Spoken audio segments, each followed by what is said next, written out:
it's hard to get people that don't have jobs to come in, because we really need some folks. We're getting a little long in the tooth in driver age, and we need some people that are really hungry to come in that want to do all these trips and all these things. And it's because the older ones are doing their job and they're helping us out, but the younger ones can really make some money because the older ones don't want to do as much. So that's my wish, is if we got some of that. Thank you. All right, yeah, thank you so much. All right, Thank you. Alright. Next up, we have the technology department. Hello.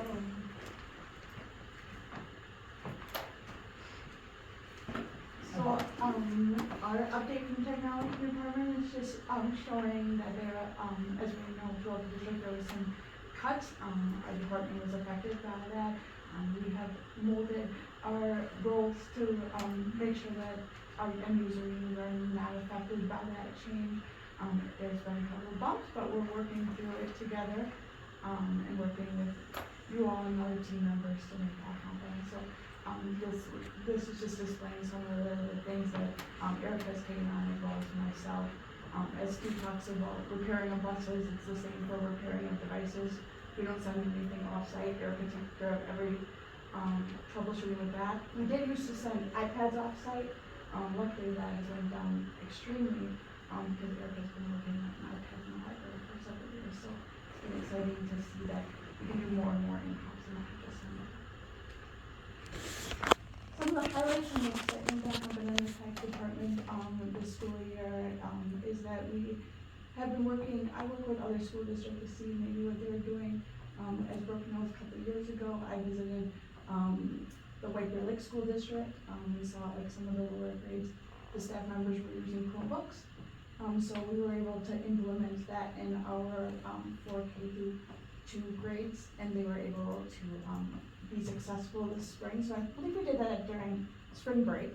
So it was exciting to see that they were very, we did have a couple of our members that started a little bit before spring break, just to see if there was any bumps, and we didn't. So it was a very great rollout, as our staff is just very great about taking what we're, showing them and really giving good feedback. So like the little couple things that they brought up, those 2 staff members, we were able to overcome quickly. So that's what that first picture is. We've always recycled our, tech here in Osceola. We had the opportunity to do a buyback program for our iPads. As you know, in 2020 with COVID, we did a lot of virtual learning, so there was iPads that were purchased. Apple's updates don't always allow for those apps to be, used throughout the district. So instead of recycling them, and just because they were, at their 10-year mark, well, they weren't at their 10-year mark, but they were also not compatible with what we needed. We did, we sold them back to a company. We were able to get a check back here in the district. Also, we had servers. Well, so I came to the district in 2018, and in 2018 we had some servers in boxes, put them in the closet in the tech department, and had roles for them. They have, I think they're 2 years, we're 2 years out of support, but we just have been doing a year support to try to get as much life as we can. It's because we're now at 2 years instead of, we did get a quote, and if you know about technology, it was really scary. And so we decided, let's see what we can move to the cloud.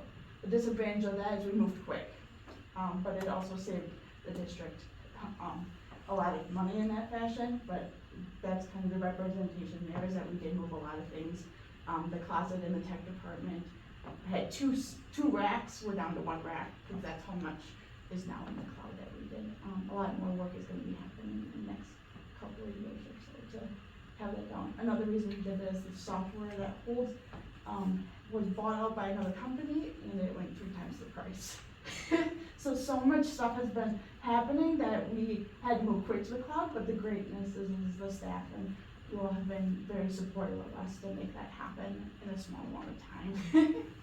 But there's shortcomings of everything, but it just was exciting to see that we could quickly save the district some money there. I think one of the examples when you see the printer is we went to a new printing software, and so now everybody has to release their jobs. So you have to actually put your code in and then hit release so it prints. don't print it within 2 days, it disappears. So just the idea of the number of print jobs that get sent and never get picked up, we don't have that. And even like when I go release a job, because I have access to color printing, it says, do you wanna keep it in color or do you want it to be in black and white?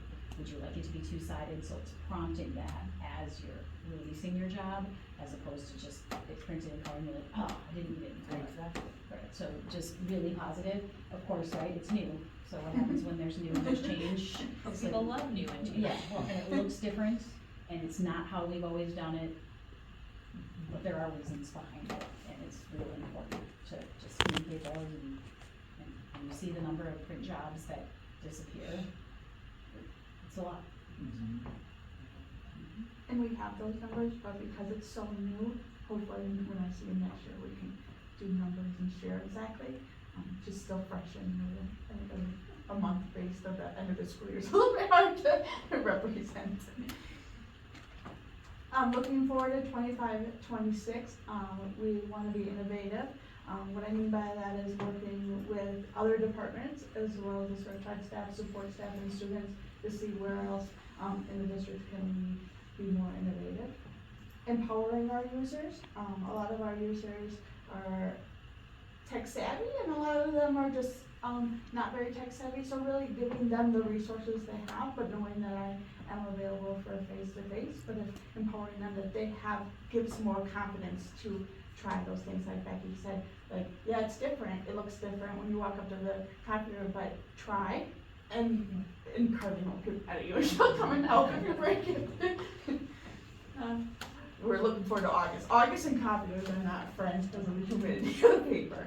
And streamlining things, the third picture, Erica has been a huge benefit to the district as far as coming to the technology department with streamlining our process, our check-in and check-out process. That's just changed incredibly in the last couple of years. So that's just showing like one grade level, even just how streamlined it is, and then those devices will be stored until students getting back. So she has those all updated already for that grade level. And then you tell the kids how to wrap it, of course. Well, But it's a big deal, because when you turn them in, and it's this big Christmas lights mess. yeah, and then receiving them again is a little bit. So we're gonna have Erica's like, let's do a video, and Scott's like, well, no, I'll just do it, and we're like, go Scott. So it was really, I feel like it was one of our fastest check-ins this spring. It was very nice to see. It's always, we enjoy seeing the students and having interactions with them. Questions for Carly? Thank you to you and your department for all you do. Thank you for supporting us. We appreciate it very much. Thank you for sharing. All right, item 3 is engage in continuous improvement of student support systems and programs. Item A is review the 25-26 purchases. Thank you. Tonight, so I'm gonna muddle through this as best I can, but this comes to you guys every year, at this time of year, so you can see she has the current pricing for 24-25, the proposed increase in the middle and then the final pricing. Just a couple notes is that, you know, even though we are increasing, and I know nobody, you know, this isn't, it's not fun to increase prices, we're seeing something so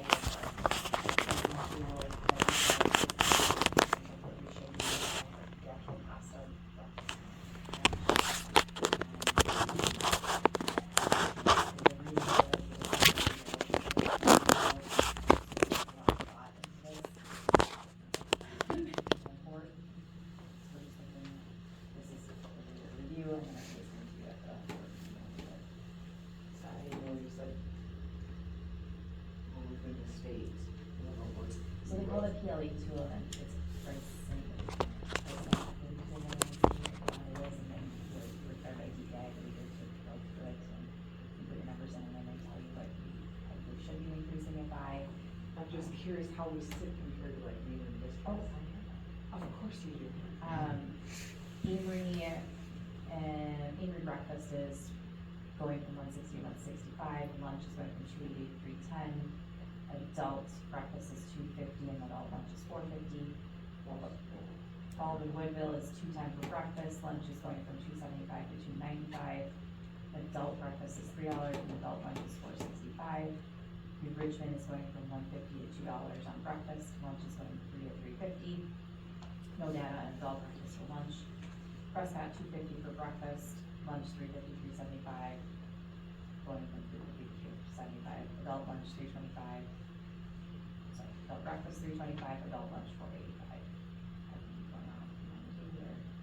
No, I mean, we're right within the neighborhood. Yep, I know she does your due diligence, and she's like, how the prices. Yeah, cause she presented this earlier. She is going to come next month, Yeah. unfortunately, she just couldn't be here tonight, so she has all of her full report that she's going to give, in July and give. So I'm sure she'll go over this again. We're bound by a timeline of DPI to submit our lunch prices, or lunch and breakfast prices by the end of June, so we want to get this in front of you guys tonight.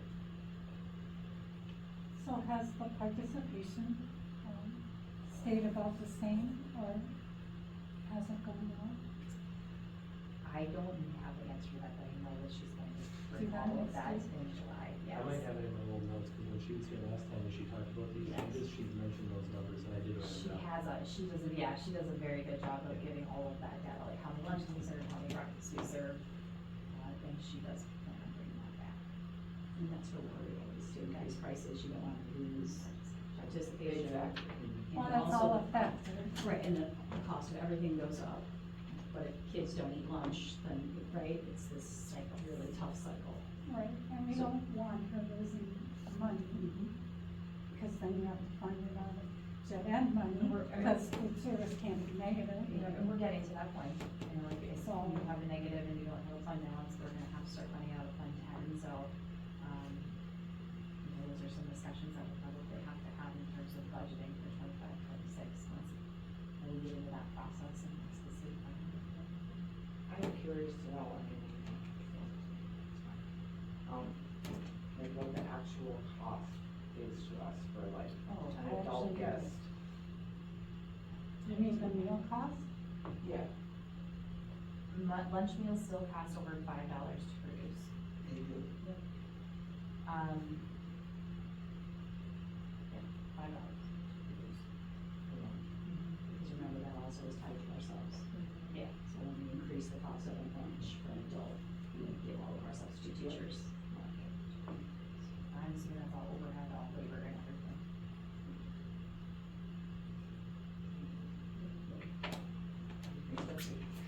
Well, and, you know, with these small increases, just the increase in staff wages and some of that stuff, is that helping her or not? See, I know it's something. She's had some consistent food. Yeah. Yeah. Which is super helpful. And you can also get a Caesar chicken salad for $4.75.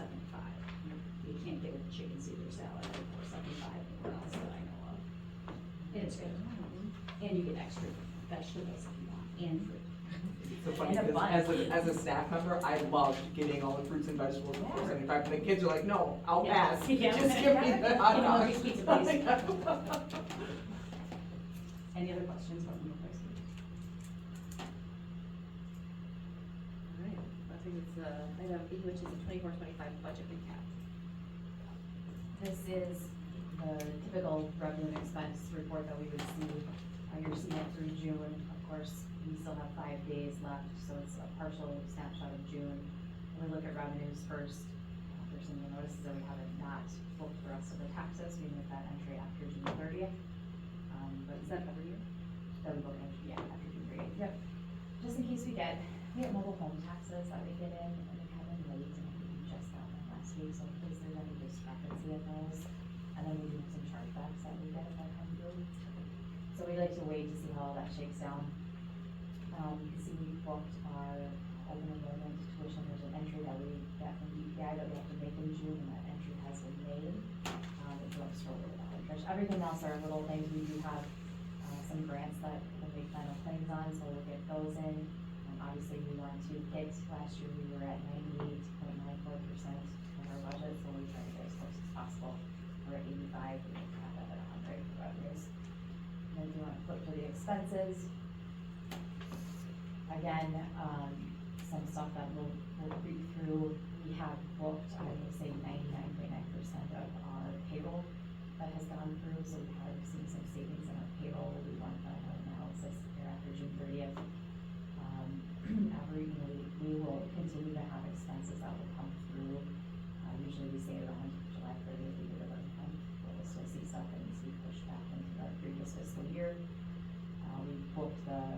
reduction, opening only going out, so we were pretty close on that, we budgeted 1.37 million and it came in at 1.368, so that's good. Go to the bottom. Sorry. Nope, that's okay.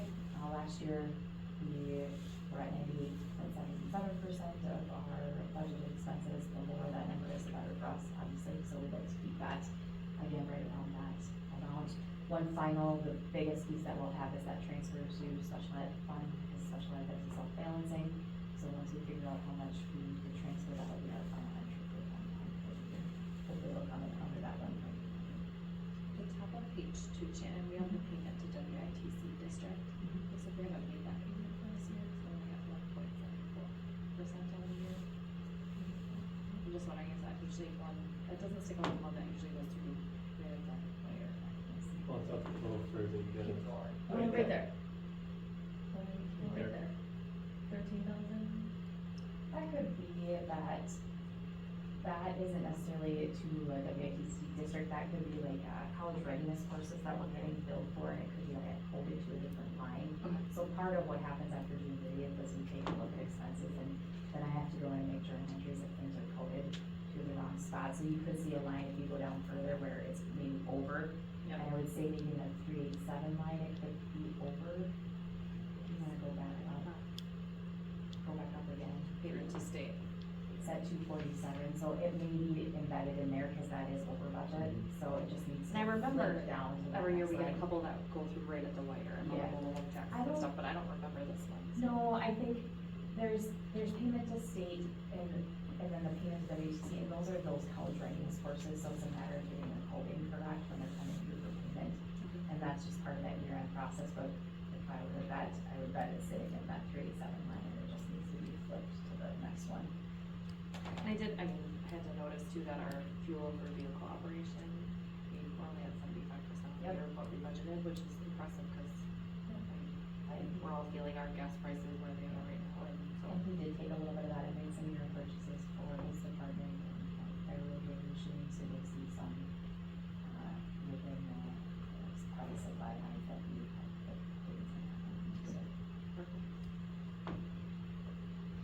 So year end, that begins.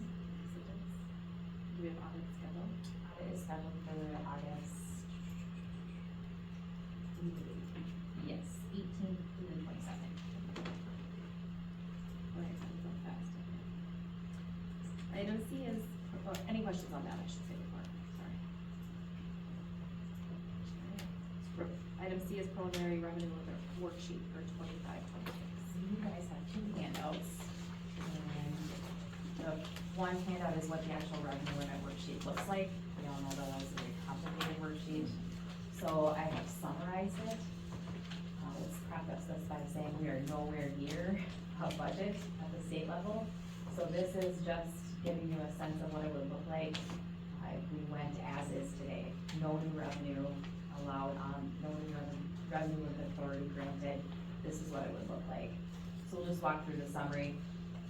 If you look at our enrollment or membership, it's a 3-year rolling average, so you can see that we're accounting for a reduction in that membership count on the 25-26. And then what? Define membership count. Membership count is 3-year rolling average of the FTEs in the district, and you also have summer school in there too, so if you count summer school kids are 0.4 FTE, they add those two together and it's a 3-year rolling average. So not actual students in seats. Right. Thank you. And 4K's in there too, and they are also 1.6. Yes, thank you, sorry. It just makes it all one. Yeah. So people look at this and they wanna see it's kids. And it's Yeah, not. and it's not going to match up. It is confusing because there are many different ways that we define FTE count, head count, third Friday count. These are not going to match up to your third Friday, second Friday counts because the one, summer school's in there, pre-K is in there at 0.6, and it's not heads in the seats. So there's many different things that go It's on. 3 years. And it's the 3-year old. That's why I think it's always important to define it, because we don't live in this world Yep. where we, Yep. so. As you see declining enrollment, happening, you will see this whole harmless line continue to go up. And basically what that is on the revenue limit worksheet is a stopgap, saying that you will not get less as your base revenue from the previous year. It's a double-edged sword, right? Because if you were to now all of a sudden increase your enrollment so that 45 maybe flips to 35 next year, for whatever reason, you're gonna get an influx, you're then gonna lose money, because you're not going to get that, that 524 is going to go down from there. So as you're in declining enrollment, it does help you. You can see we're giving them an additional 200,000, but as you start to tick back up, that can. Private school vouchers, this is a hot topic at the state level too, something that we continue to watch, but right now what happens is that we lose part of our aid to private school voucher programs, but then we can, on the back end, turn around and levy that amount on the revenue limit and put that on the backs of the taxpayers. So we're looking at about a 21,000 if you round up increase for next year. That's an estimate. I just look at history. It could be more, but guess I'm pretty close. Low revenue ceiling, the amount per member is set at 11,000. Again, another talking point at the state level, state budget. I know there's advocates to see this be increased. If this would be increased, ultimately it would help increase the revenue for the district. Again, this would be taxpayer funded. Max revenue per member, this is where you see that additional $325 every year come into place. You can see 24-25. 11,325, now we're going to get 11,650. This would be great if you were maintaining your enrollment or increasing your enrollment, but it essentially is a wash for us because we are in declining enrollment.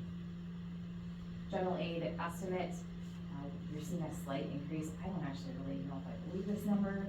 I think it's probably going to go down. I don't know for sure, but DPI is saying that they'll have an aid estimate for us. We did hear that Milwaukee finally did submit their financial reports, and that's a big piece of the aid estimate.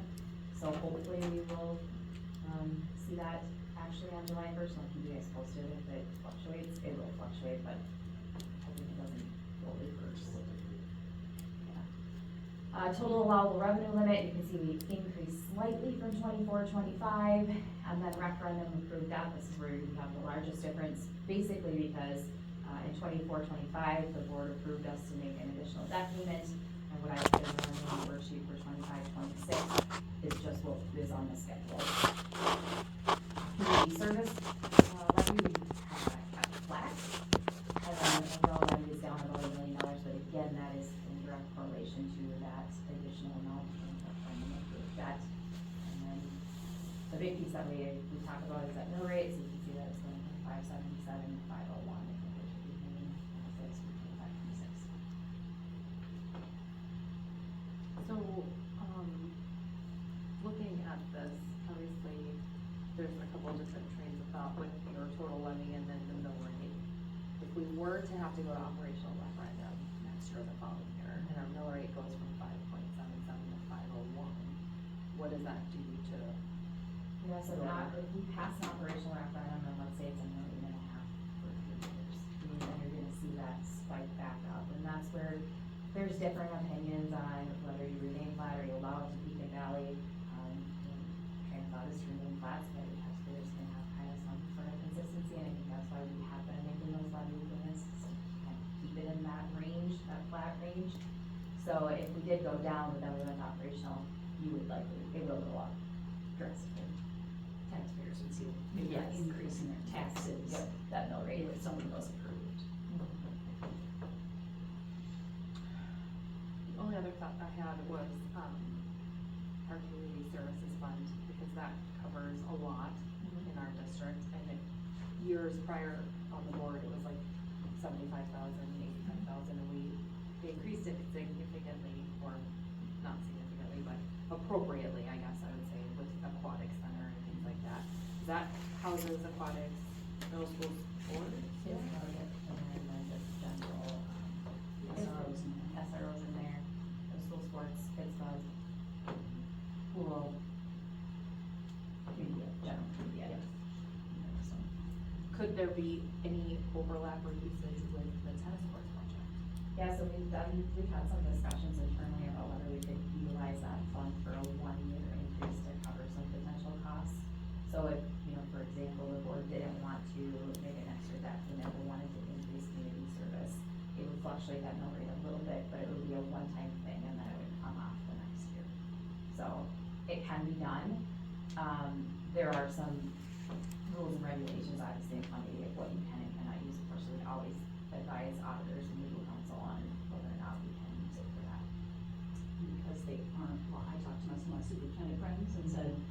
could you do anything with community ed fund tennis courts?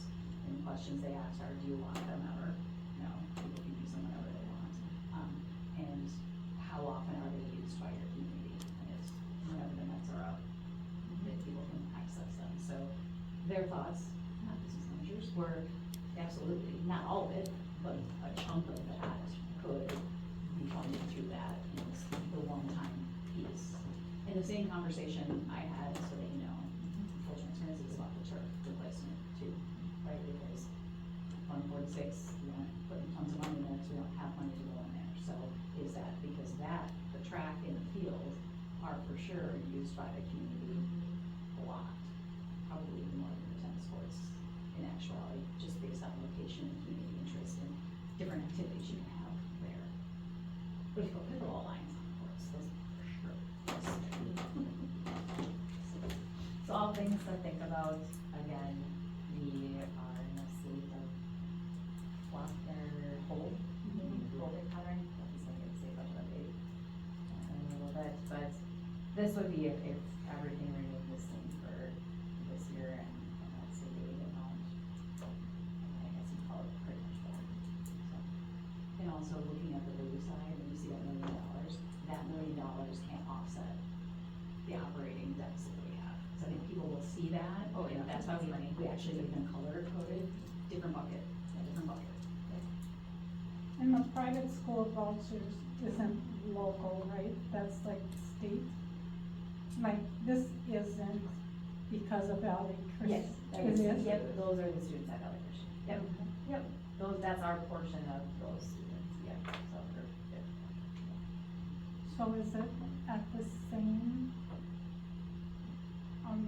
like, per membership as these, No, or it's different, yep, it's different, and it's.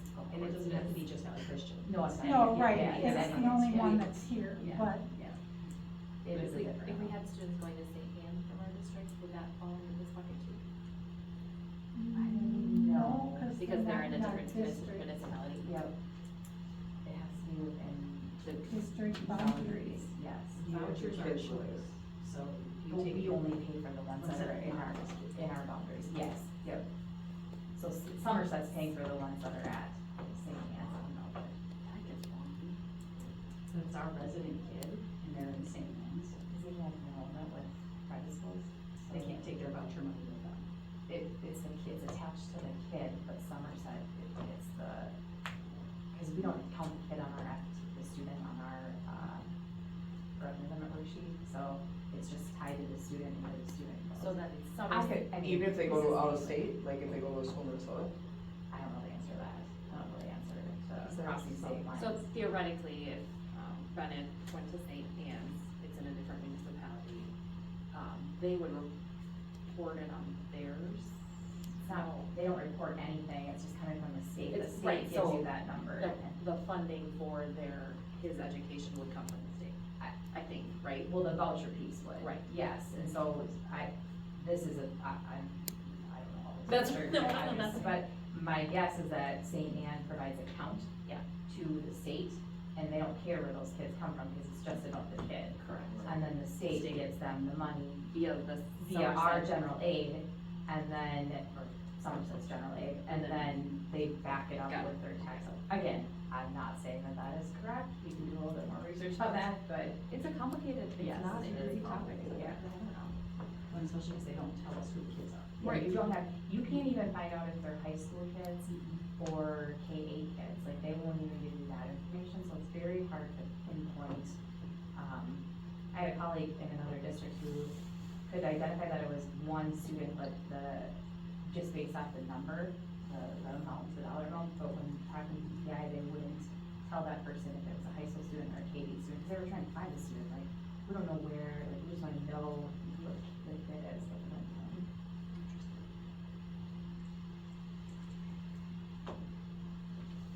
So, that's, okay. So if the kid lives in St. Clair Falls, but comes down to Christian school, sort of paying that. For the state's reimbursement. Right. So, Theoretically, again, I don't know that for sure, but if it follows, if it's tied to the kid, right, and they don't care where the kid lives, right. That's the choice piece, right? yeah.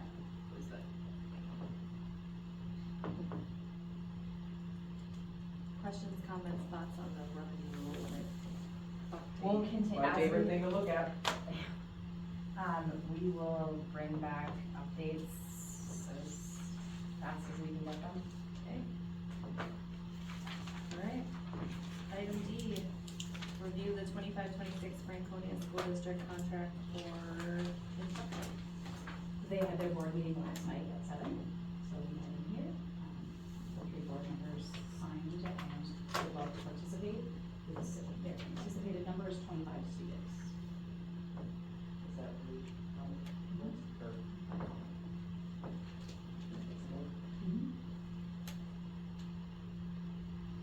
Any questions on instruction?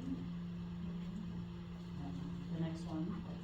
Nope, the next one is review the 2025-26 Franconia School District contract for transportation. And then standard that we've done in the past, but as we start talking about bridge closure. So Steve has a plan. Of course, it goes like, Steve very well because we've had some of that before, so it will add time to those delays. We're droning.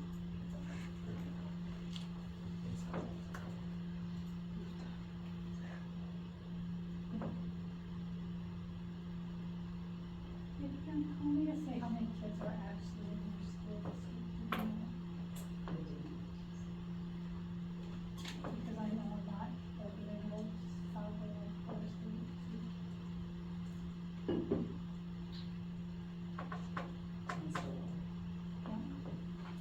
It's a big area, I mean, with a lot of districts nearby. well, Osceola has that charter school. Marine and the Yeah, St. public Clair school, school, yeah. so that has gotten a lot of, yeah, they can apply enrolling and, But our Wisconsin kids can't open it over there. They No. can't. I don't know why that rule is, but that was told that was the rule.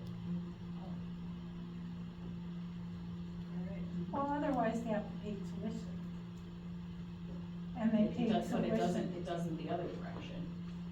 Right, so that's we've had kids that wanted to open enroll into Franconia so they could go and play Right. hockey answers. No. No, they can't do that. But you can have kids from Minnesota come here, but they pay tuition, they don't. They can't, I don't think they open enroll to Franconia, so. They do, kids can open enroll to Franconia. To come here. Their open enrollment window starts July 1st. I learned that last night.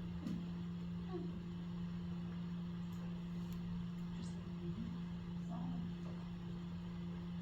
Alright, item F, review private school transportation contracts for 24, 25?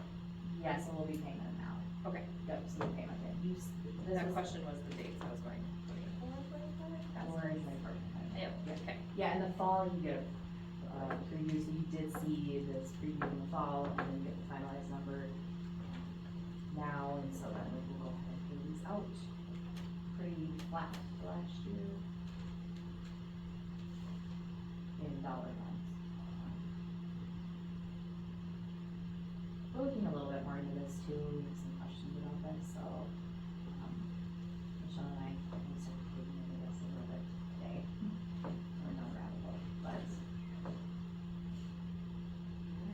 because figuring out the cost or that we should pay Yeah, figuring out what our. obligation is. So. Started to do some reading. I think it has to be 7 miles from your board. Five. Because it says 5 miles. 5 miles from your, from the furthest, from the, in this case, the southernmost point of our district boundary, right? Yeah. And that falls, well, theoretically it falls within 5 miles, but if you look at the map, it's 5.2 miles, so that's where we kind of went down this rabbit hole today. But we need to get some more information, so, right now. It's just a good piece for you to see that, you know, looking at it, every bill that comes across. Oh, yeah. Okay, do we have to do this? Why do I do this? How do I understand this? Let's make sure we're doing what's right by the district. Just because we've always done it doesn't mean we have to do it. We don't have to do it, or we need to do it. But we also want to serve families. So, Yes, so, you know, for this year, we're doing it and, When do we approve? fall.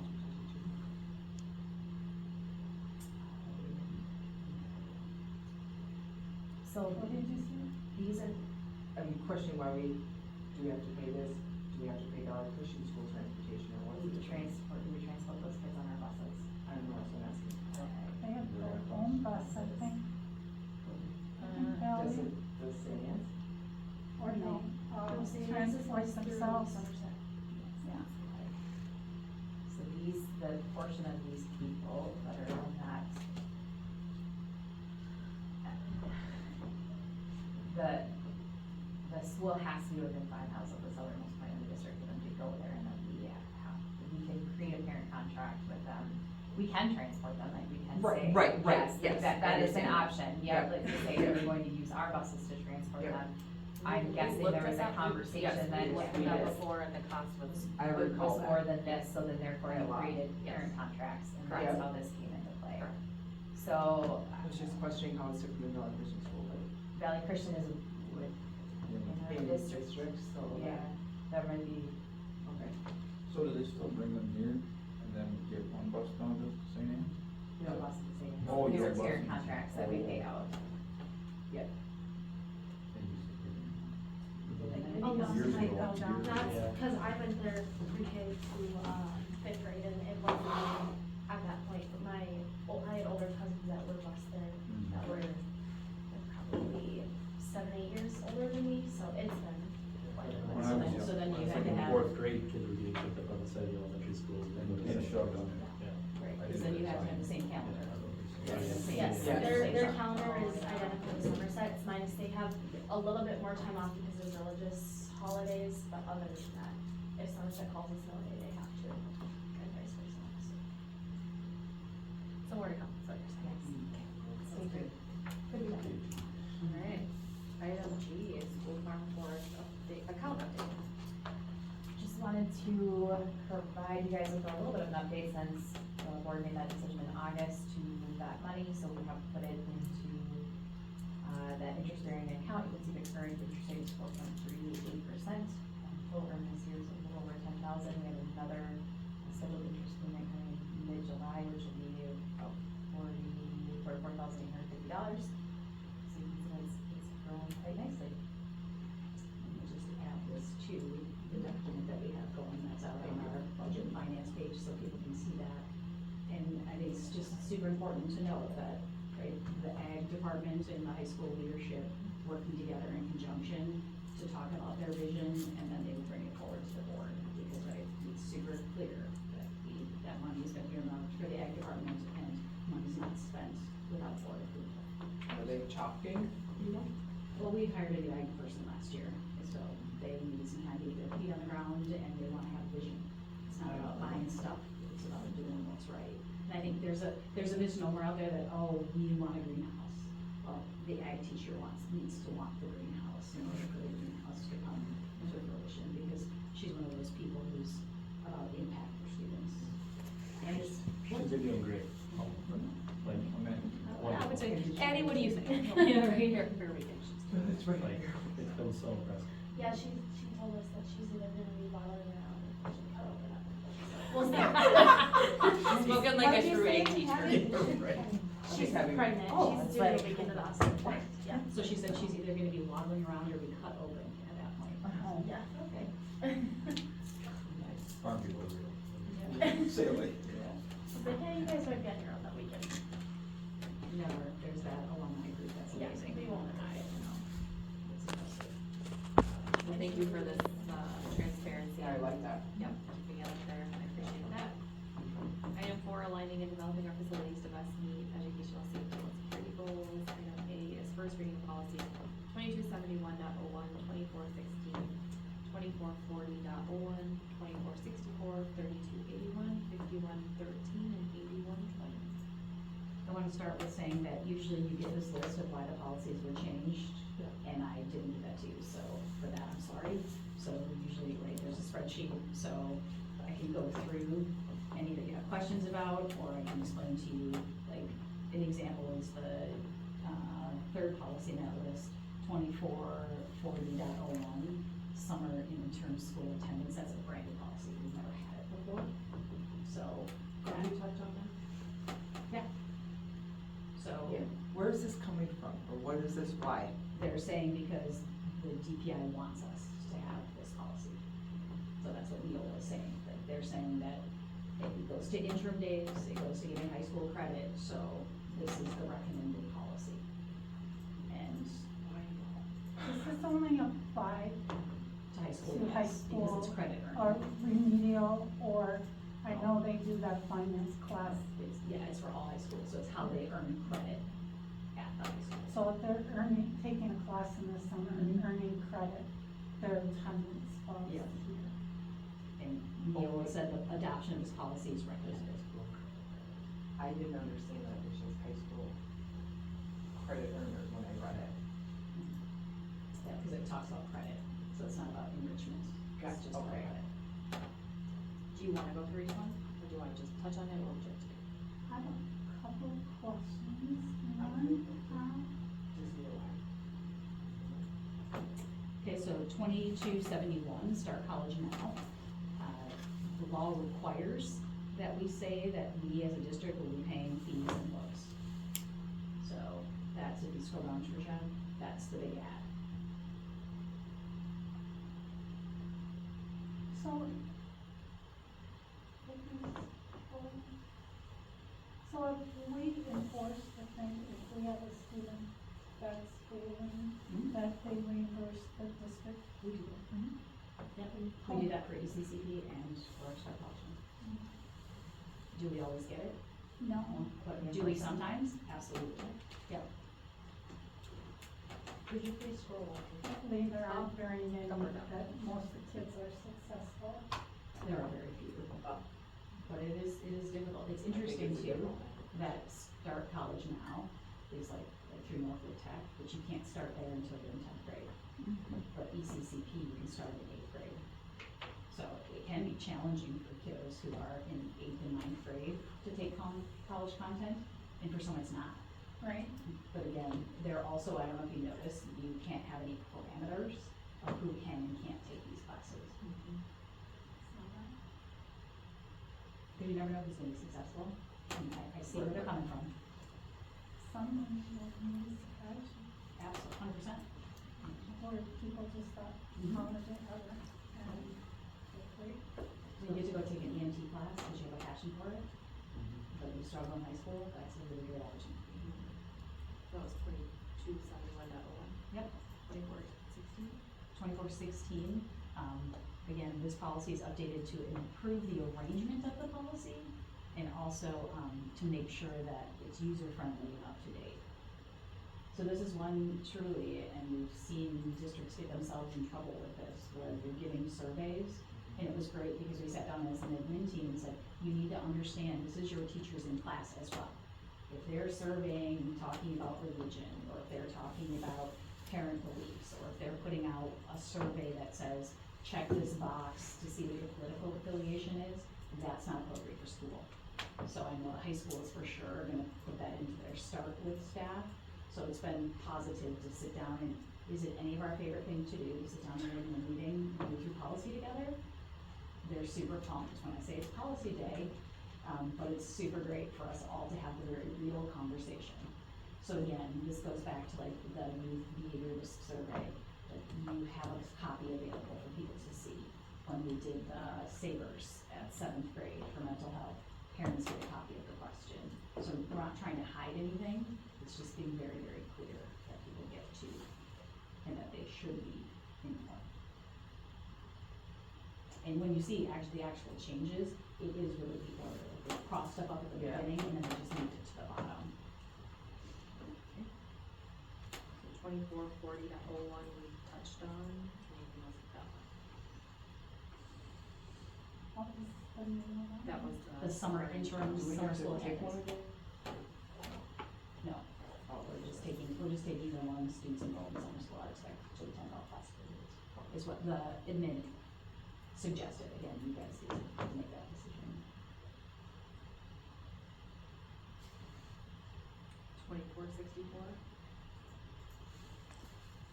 So they changed the name of the gifted and talented I saw it. policy, yep.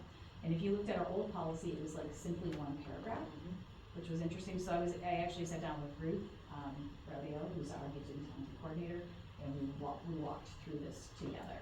The reason you'll see in particular under identification that, universal screening should occur before second.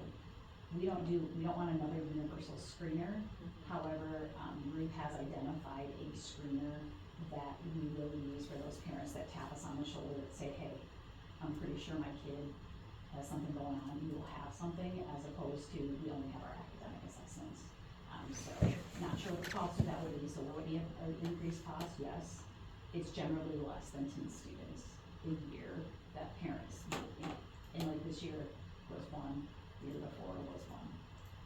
So again, and our teachers do a lot of differentiation within the classroom, but this spells it out with identification, instruction, and then, so all of our students who are identified as, within the advanced learning, then with the individual plans when they're younger. And then our high school does a really nice job with its AP courses and PCCP options to serve students when they age up.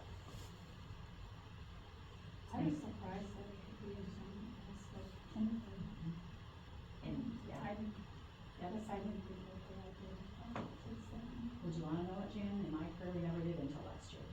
Really? Really? Yeah. And look, it's a huge gift, this gift. They're exceptional. 3281? 3281, we do not have currently.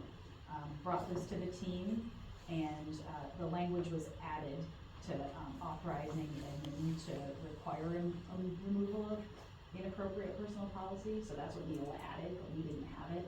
But after talking about it with the team, it felt like if we don't have it and we ask something to be removed, is there anything backing it? So originally we were like, yeah, we don't need this. Then we said, okay, let's do it through a different lens. And you can see we took out the communication device part. It's simply personal property because that was an option that we felt like this policy, because the personal communication device is talked about in a different policy anyway. So we didn't want to put it together. This is more about your personal property. So if you bring in your fridge and the fire department says that you can't have it because the circuit breakers can't handle it, then you can say, not that anybody would say you can't, but that's your call. Any questions on that one? 5113?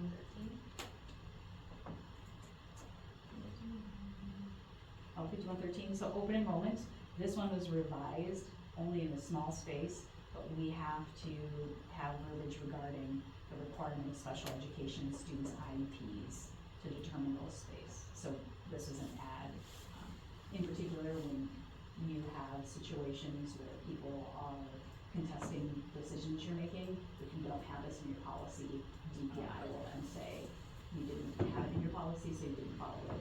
Similar to, in the past, our policy said siblings were automatically allowed.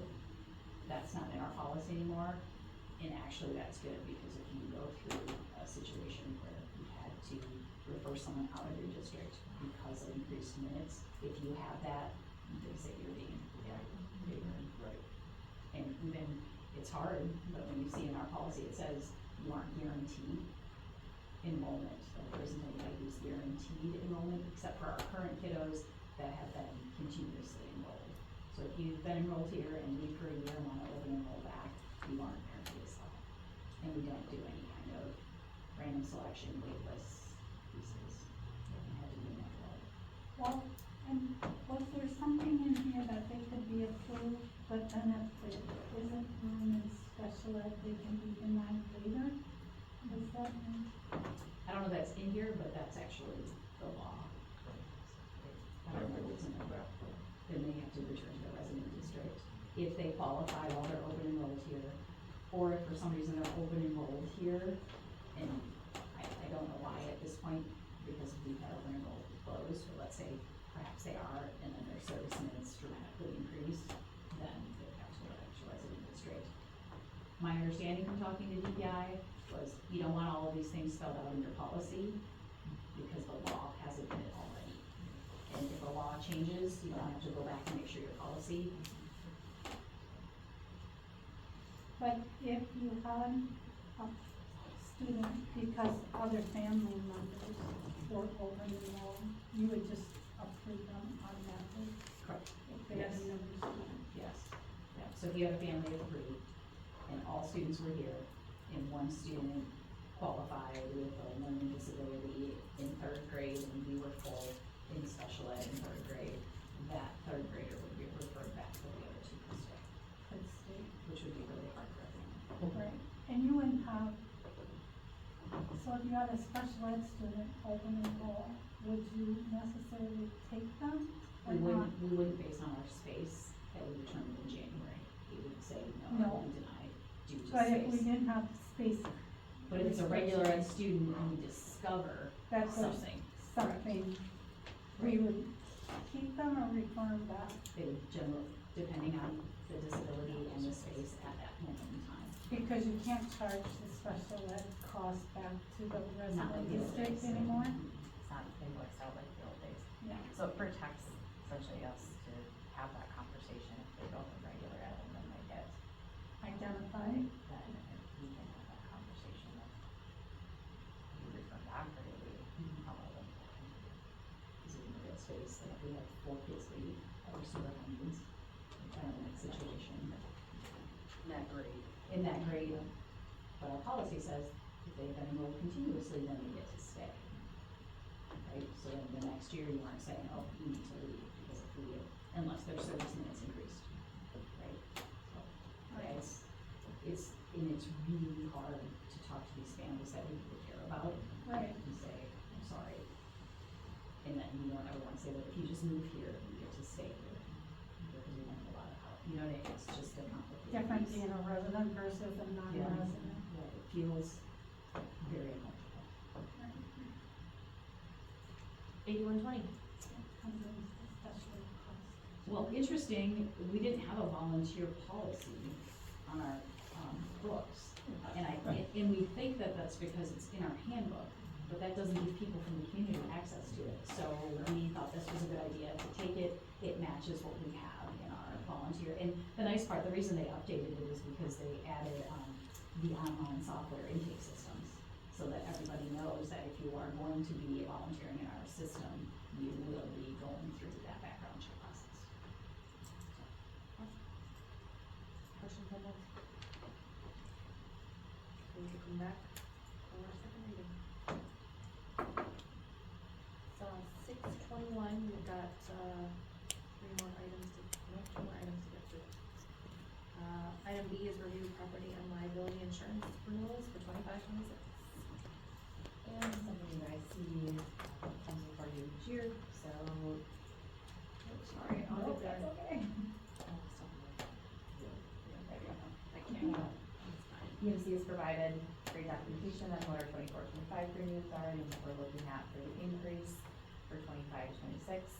Overall, pleasantly surprised that it's, being on the right way.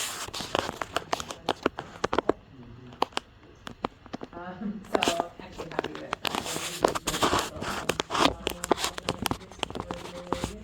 I think it's important to know that we did increase our, cybersecurity, our coverage, just because of the life that we're living these days. Yes. Remind me what the linebacker is, I ask it every year. Oh my gosh, I can tell you what the umbrella is with the linebacker. I gotta look, I'm sorry. That's all right. The umbrella is the overarching. I know that one. Yeah. The linebacker, the fact that it's called that.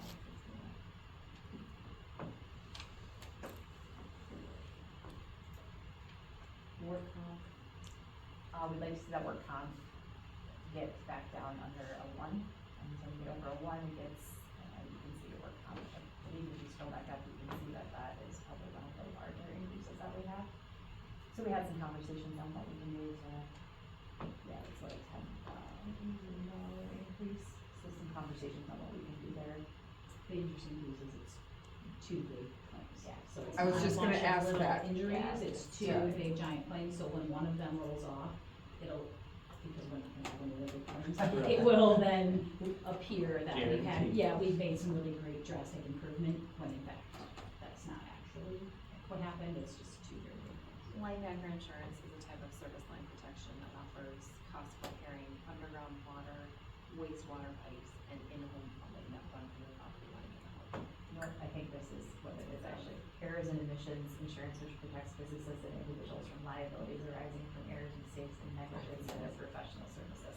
I think that's How good. can it be? That sounds familiar. Well, there's three asterisks next to it, and I saw there was asterisks below. Yeah, Maybe that's it. You scroll down. Linebacker deductible, is that five? I think it protects, I think it's against, like, if we, if Dr. Stiles or myself or some, another administrator were to be named in a lawsuit, it protects against that professional service. It protects, you know, it protects the employees, I think, from any liability if they were to be named in a lawsuit. So like a professional Yeah. liability. Yep. When I don't know was, where you're, like, I just Googled it and that's the first thing that came up. when was the last time like we did a bid process and had other insurance companies look at our insurance? so they go out and they bid, for us, EMC bids for us. I wanna say, can you scroll back up, we had a conversation with them. I believe the work comp was, well, I can't see what work comp, if we were gonna get dropped for work comp, because I don't have that. I know that they did look at one and we had the best pricing available, but I cannot pinpoint exactly which one it is. But we would expect them to every year be monitoring to see, you know, where we can get the best coverage and the best price. They did say that and companies that are covering school districts are becoming few and far between, just because of the cost that it does if something were to happen to a building and the cost that it would be to replace it. So our options are becoming narrower and narrower for who's gonna cover. So is EMC really agency or a broker that deals with several different insurance companies? I'm sorry, I said EMC. EMC is the insurance company. Company. And yes, SF Insurance is our broker, sorry. So SFL Insurance is the one that would go out. is the broker. Yes, yep, And EMC is the they- insurance, yep. And you don't have to have like all of those different insurance types from one insurance company. Nope. You could have Absolutely. multiple. You can see that the boiler insurance is actually Chubb Insurance, it's not EMC Insurance, because EMC wouldn't for some reason cover that, so we do have boiler insurance separately through Chubb, which is a different insurance company.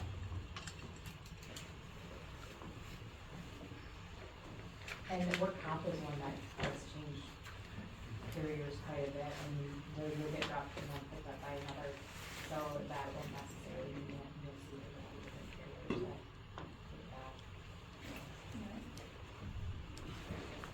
So when do those claims come off? Like, are we close to one of them falling off? Yep, yep. So Oh. he did say that he can anticipate that our work comp will potentially go down, our mod will for sure go down, potentially, we're gonna have Sounds some costs. like Yeah, so he's not, for sure. injuries. Anything else on property and liability insurance rules? Alright, item 5, improving our academic achievement with accountability through data-driven practices. Item 8 is state budget update. Well, it's not settled, so we're still sitting wondering what's gonna happen. So in this general update, there's just some information that happened that I think yesterday, 2 days ago, just saying that we don't really know where we're at.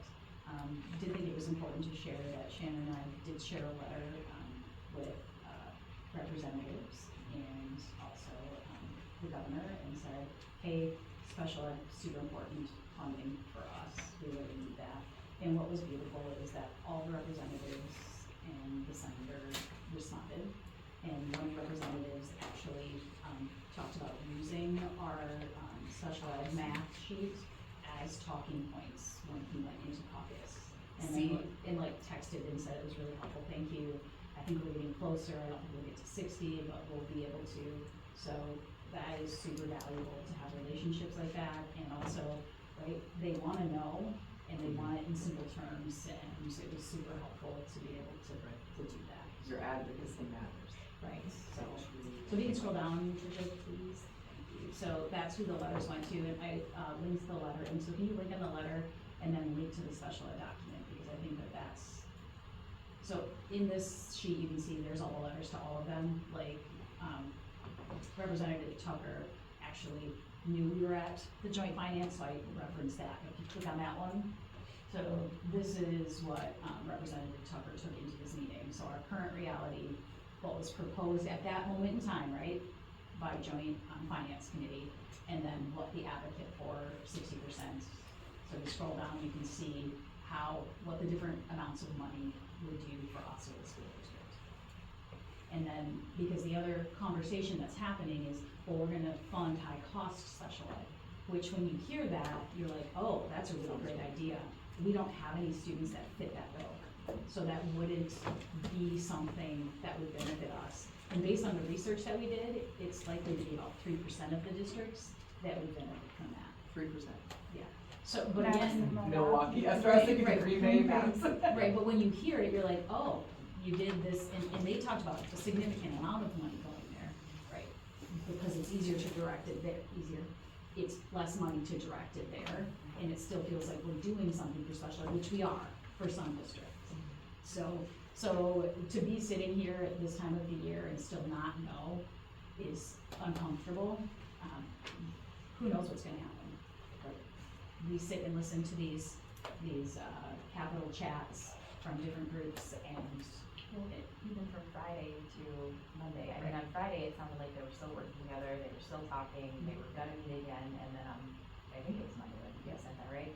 They walked away from the table, so now we're at an impasse. Well, and Wisconsin doesn't have an end date when they Right. get out of sessions. I mean, it just goes on until they get it resolved. That's the one bad part, and everyone is waiting for them. And the other part that's super important too is any of the money that we're talking about for funding, 70% of it's on taxpayers.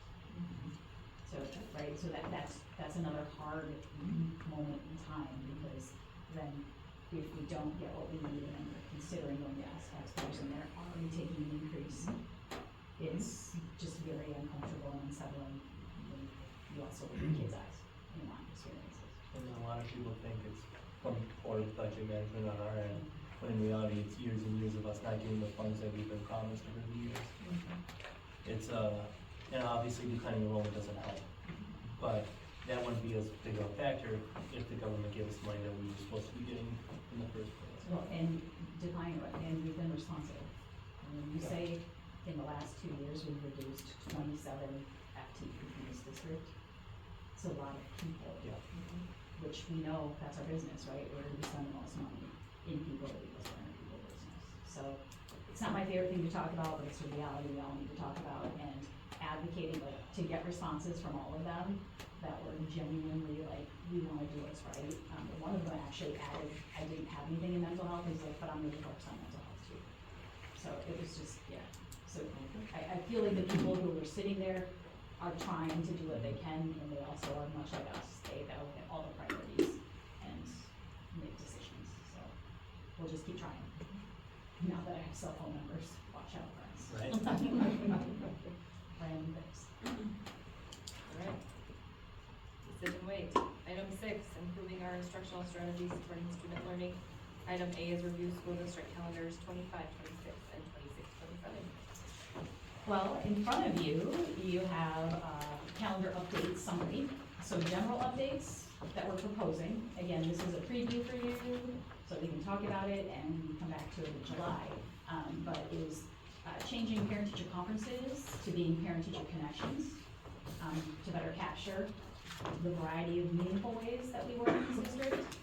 And then also, in conjunction with that is, we have, over my time in the district, we were at 16 hours of parent-teacher conferences, then we went down to 12, and then we went to 8. So right now, we're at 8 hours of parent-teacher conferences.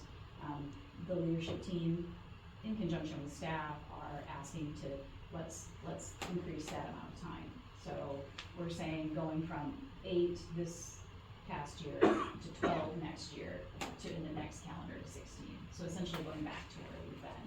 but I'll lay that out when we get there. And then changing the terminology from in-service day to professional development day, because that's essentially what we're doing. We're developing during that time. In-service, it's kind of like, what do you do during in-service? I had my own husband say, what is an in-service day? I had a kind answer in response. So the 25-26, remember, we've already approved this calendar, so if you look at the calendar, the changes would be, from in-service to professional development, so words.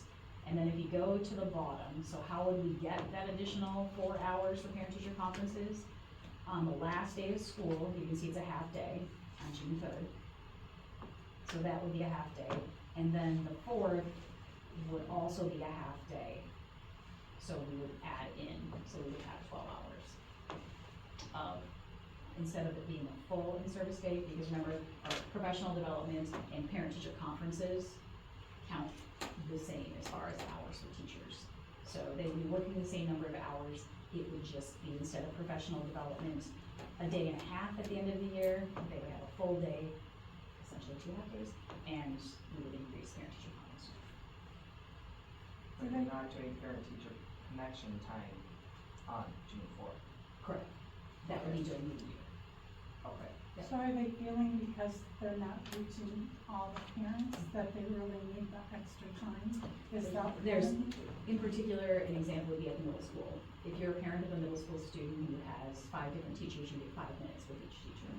It's hard. It's just not enough time, where we used to do 2 fall conference dates and then also 1 in the spring. So essentially that, we also have like literacy nights and we have wellness nights, and we're asking staff to stay for those. Those are connections.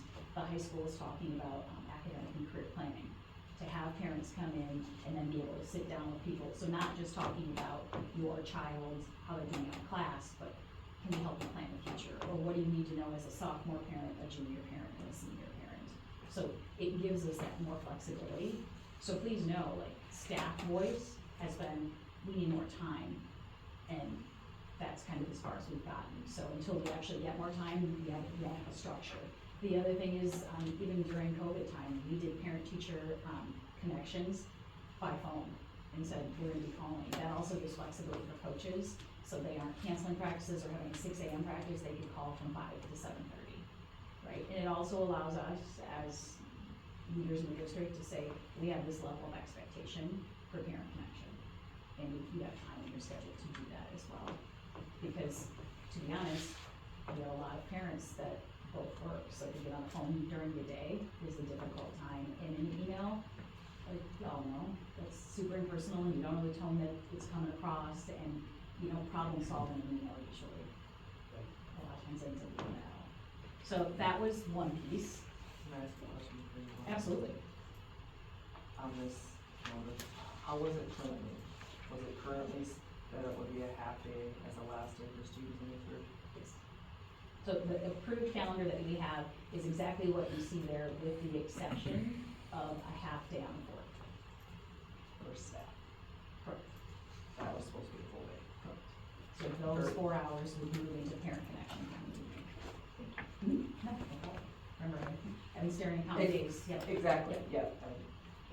And then on the 26-27 calendar, did ask for staff feedback on, what they thought of, calendars. And, it was super interesting, right, because it's at the end of the year. So one of the things that came across, very clearly was they really appreciated Monday in services. And 2, they would really like to have the students done with school by the end of, by Memorial Day. Which, you're not going back to the other calendar, because then you have to add, like, right, parents have already planned, but in the idea of being able to, plan forward, that's why we're bringing you the 26-27. It's super helpful for families, it's super helpful for staff, and it's really helpful for our AD. So in this calendar, you can see increase to 16 hours of parent-teacher connection time throughout the year. We're ending, in May, and summer school ends up being 18 days. So will we have access to this so we can see what's on here? Yeah, Tricia can. So this is the staff survey. So these are their themes. Monday in service, appreciated it. the people who responded really loved spring break, ending in May. Right,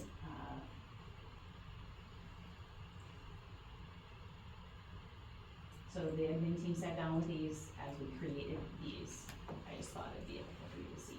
Yeah.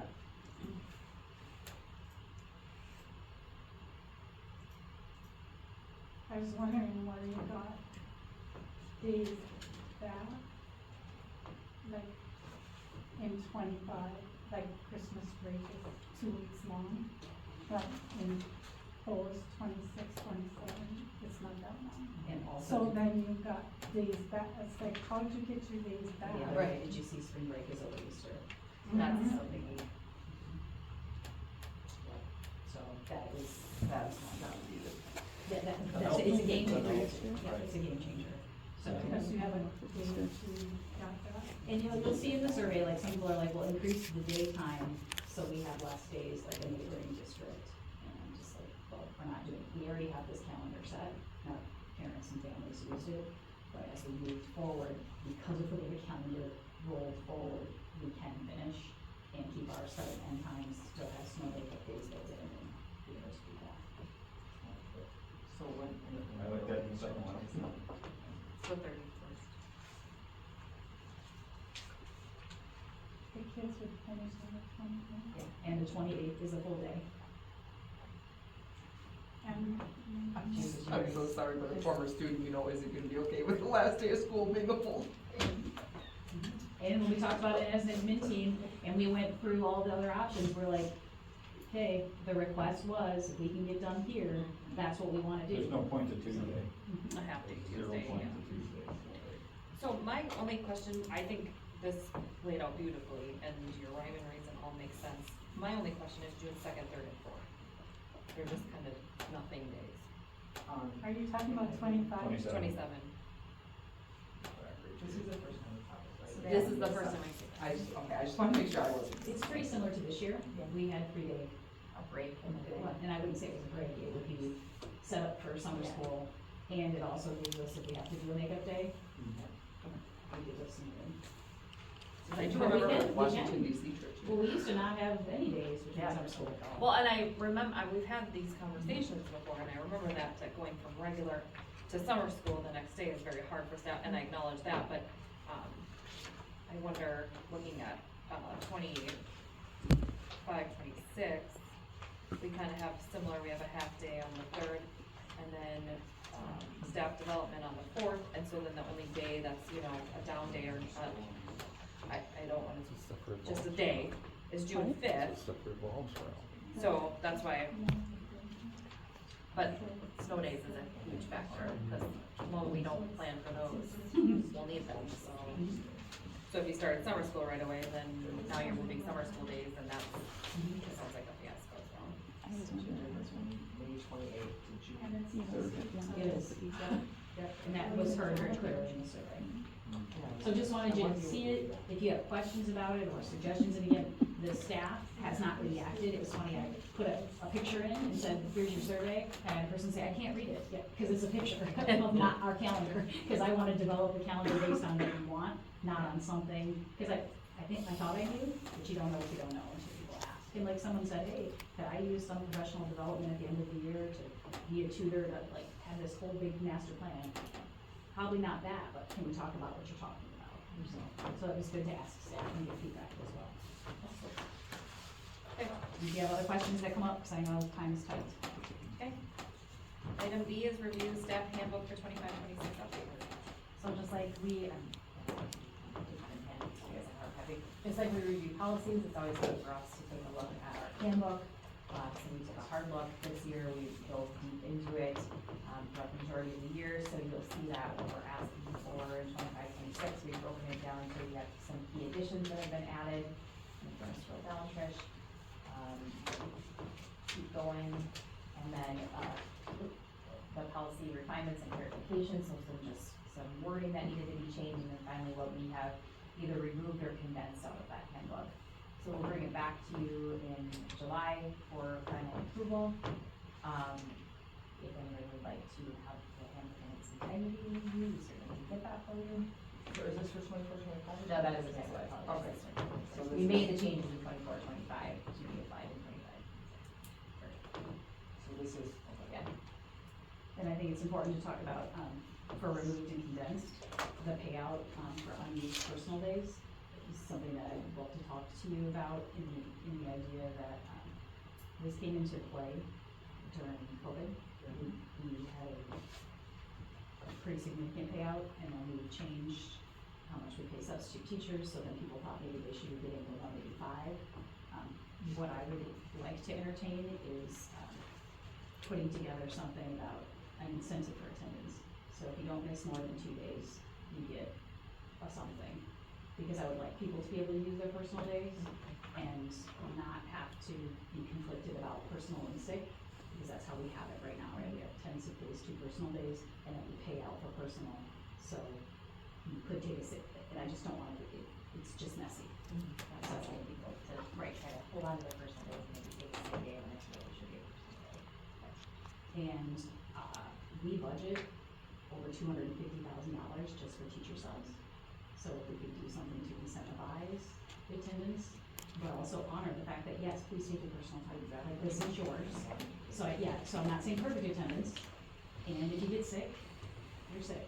And then I also personally have a soft spot for if you have to go to a funeral, you should go. So there's that one too.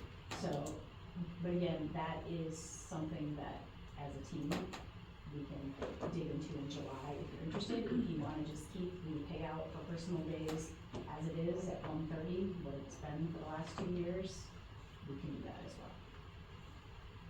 So, have we seen that number increase? Like how many personal days we're actually paying out from, or is it? Well, it was not there pre-COVID, so obviously post-COVID, you know, that happened, and I think it's stayed pretty consistent for the couple of years that we've had it. It's not high by any means, but it's more about I guess for me, it's more about people they feel like they need to lie and take a sick day because they want to retain those personal days. Because they want the $180. Yeah. So not even giving that option really, and we want them again, take personal days. I mean, they should take them, we want them to take them. As we do, that's like 6 substitute teachers a day in our district. Who are basically taking. You don't think about that, and when you think about budget-wise, $250,000. That's a couple staff members full-time plus, right? So that's, And if not subs, it's other staff filling in during the preps to sub for. so I don't know that there's a good way. I would like to incentivize attendance, but I also don't know if that's a good idea either. So y'all can wrestle with that with me. If you want to give me any thoughts or ideas before we come back in July, that would be outstanding. Item C, review kinship request. Letter is up there. So kinship is a program that, actually, can you go to that handout for sure? And we've supported kinship in all of my time here that I can remember, so I don't know if that's true. But here's the mentoring program fact sheet. So essentially kinship's been around since 1980. And the thing that I think that's super incredible about their program is they do all of the training and the background checks and help people understand what they need to do in order to be in kinship. So that's a beautiful piece, and partnering with Polk County is a great thing. So they are asking in their letter for a $2,000 contribution from each district that they support. So that will be on the agenda coming up.